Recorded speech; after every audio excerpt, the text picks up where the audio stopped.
Yo, c'est Vega et bienvenue pour la review de l'épisode 158 de Boruto. C'était un épisode très sympa. Enfin, on commence l'introduction de l'arc Kara, qu'on avait commencé la semaine dernière avec Sai et Sasuke, qui cherchaient du coup leur siège, là où leur QG, le QG de Kara. Là, c'était différent. On commence déjà avec un bonhomme qui mange une sorte de fruit du démon, et après qui saute, qui fait partie de l'organisation Kara, on sait pas qui c'est, et c'est un personnage qui est exclusif à l'anime. Donc qu'est-ce que peut nous raconter cet épisode? Ça commence déjà avec Boruto qui s'entraîne tout seul dans un coin, dans son coin, etc. Et puis il y a Sasuke qui vient. Boruto a du mal d'ailleurs à maîtriser un peu sa force, parce qu'il fait des coups un petit peu trop forts. Et Sasuke il vient, il commence un peu à causer, en disant Sasuke est toujours bien, en disant qu'il faut qu'il fasse des missions, etc. Et il faut que le Kama soit discret, enfin c'est plus Boruto qui demande, qui veut des réponses sur son Kama, forcément, sur sa marque. Et Sasuke lui donne une mitaine comme lui là, donc il en a plusieurs. Il doit y en avoir plusieurs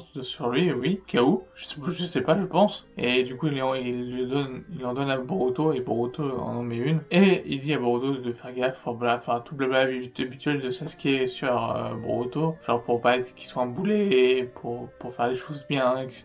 Pas comme lui, qu'il l'a fait quand il a quitté Konoha assez tôt. Comme il le dit quand lui-même que lui il avait quitté Konoha assez jeune. Donc voilà. Donc ils sont affûtés à une mission de retrouver une personne. Boruto, etc. affûtés sont dans le pays je sais plus dans quel pays. J'ai oublié le nom du pays. Je suis désolé. Ils doivent se rendre dans le pays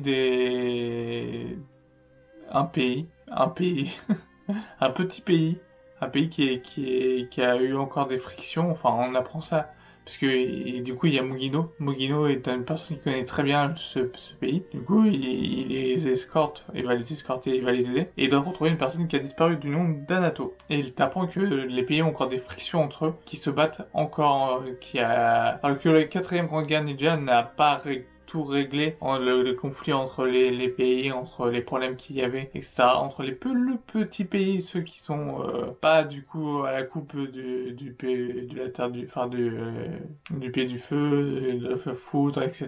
Que ce soit Sunaiwa, Konoha, etc. Ceux qui sont pas les parties des grands pays, ils sont toujours un peu en friction, toujours un peu la guerre, etc. On en a eu ce constat avec le pays des... Putain, j'oublie le nom des pays, en sort, c'est dingue. Le pays de la pluie. Le pays de la pluie de la semaine dernière, qui était toujours en guerre, etc. On avait appris ça avec Michel, on va l'appeler Michel. Donc on a appris qu'ils étaient toujours en friction, etc. Et Mugino, du coup, fait son topo en disant qu'il faut faire confiance à personne, même pas à lui. Et Boruto, c'est pas l'amour fou. Hein. Donc voilà, il y a que du coup Boruto, etc. Il visite le laboratoire, enfin il vend l'accueil du laboratoire où travaillait Anato. Après, on été voir parler à sa femme, qui est inquiète parce que ça fait 3 semaines qu'il devrait être rentré et qu'il n'y a plus de nouvelles du coup d'Anato. Elle donne pas grand chose comme explication, et non plus à l'intérieur, tout est confidentiel, etc. Et t'as Mitsuki, le petit filou, qui avec son petit serpent arrive à voir les notes sur l'ordinateur, arrive de voir l'écran de l'ordinateur, pendant que du coup Boruto est ancien un peu de pas de se friter, mais t'es pas très content entre guillemets des non-réponses qu'ils ont eues. Et c'est une piste qu'ils ont explorée, qui est à peu près à 2 jours de marche, ce qu'ils font, et ils sont encerclés par des shinobi et le vieux Victor, c'est celui qui a créé le laboratoire, le labo, et c'est quelque chose de très important, ce personnage, parce que d'une, il fait partie de Kara, de deux, ce qu'il veut faire, c'est entre guillemets pas se greffer, c'est pas faire des greffes comme Naruto il a de son bras, comme il a dit, c'est que carrément de se régénérer les bras, les membres, et plus tard carrément la vie, pour avoir une meilleure, plus longue durée de vie, et carrément donc se faire popper un nouveau bras, mais un nouveau bras qui est à nous, pas un bras artisanal, un bras d'une autre personne, etc. Le vrai bras à nous, quoi, qui repousse, il se régénère. Et ça, on sait bien que ça marche avec les cellules d'Hashirama. Et d'ailleurs, c'est le sujet de la prochaine épisode. Et Victor veut faire ça. Et c'est très intéressant parce que il fait ça pour ceux qui ont perdu dans la quatrième guerre ninja. Donc ouais, ça affecte vraiment beaucoup de personnes. Et on a pas mal les causes, etc.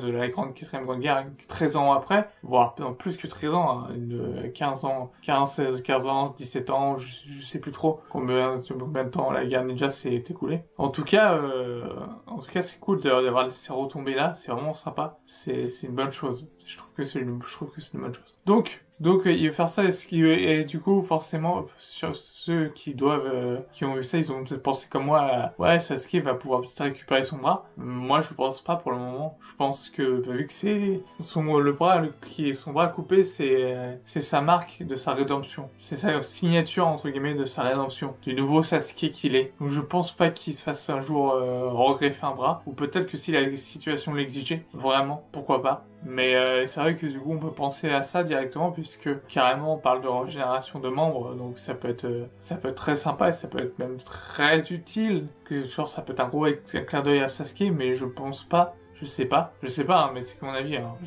J'ai pas la science infuse. Hein. Je sais pas tout sur l'univers de Boruto, mais je pense pas que ça se passe comme ça. Du coup, ils donnent leurs informations, Boruto, etc. Et ils voient qu'en fait, il y a qu'un seul endroit qui sont pas encore visités. Ils y vont et ils voient du coup à Nato, ça a l'air d'être Nato, qui est en pleine crise de manque de drogue. Non, je sais pas rien. Il pète une durite. Il est en mode vraiment pas bien, etc. Un peu comme s'il se transformait. Je pense que c'est peut-être dû aux cellules d'Ashirama, peut-être ou peut-être pas. Parce que sinon ça ferait écho au nom de l'épisode d'après. Donc voilà, c'est un épisode très sympa. Ça change. Ça change. Enfin, non, ça change pas par rapport à d'habitude, mais je veux dire, c'est bien d'avoir des conséquences sur la guerre, quatrième grande guerre ninja. Avoir des conséquences et d'avoir les répercussions et de voir que sur les grands pays, ça va, mais dans les petits pays, c'est toujours un peu le bordel. Ça, c'est toujours très intéressant. Donc voilà. Donc n'hésite pas du coup à dire ce que tu en as pensé en commentaire de l'épisode, à liker, et moi je vous dis à bientôt sur ce. Ciao ciao.